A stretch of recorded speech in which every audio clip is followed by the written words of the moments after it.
In today's tutorial, I'm going to show you how to change the shop name on Redbubble. So the first thing that you would like to do, of course, is just go and open whatever browser you're going to use to follow this tutorial steps with. Here in my case, I'm actually using Brave. But of course, in your case, you can use any other browser, could be possibly working for you, or whatever browser you have downloaded in your PC. It could be Google Chrome, it could be Opera, Microsoft's Edge, Firefox, even Internet Explorer if it's working for you.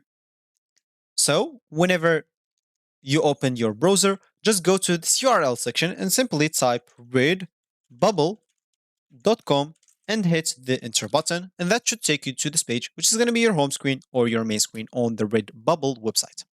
So here you'll have simply to click on login so you can log in into your account if you have an account, and simply enter your email username and then password so you can log in into your account.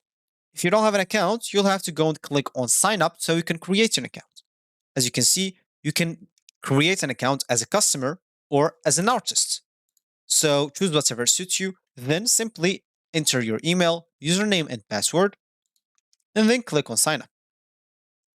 So once you're logged in or you create your account, you'll find yourself here in this home screen of the Redbubble. Here you'll find a lot of products for yourself in this For You page. So as I said in the beginning of this tutorial, is would like to change the shop name.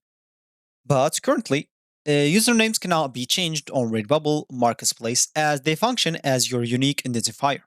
If you're dead set to a name, you can actually delete your Redbubble account and create a new one with the desired username.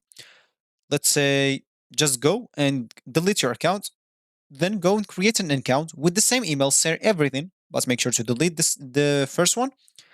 And once you created your account, you'll have to change the username to whatever you want, but make sure to set up your account. And of course, if you don't want to do that, I have a video on this channel, so go check us out. So that's actually for this tutorial. I hope you like it. Thank you guys for watching and goodbye.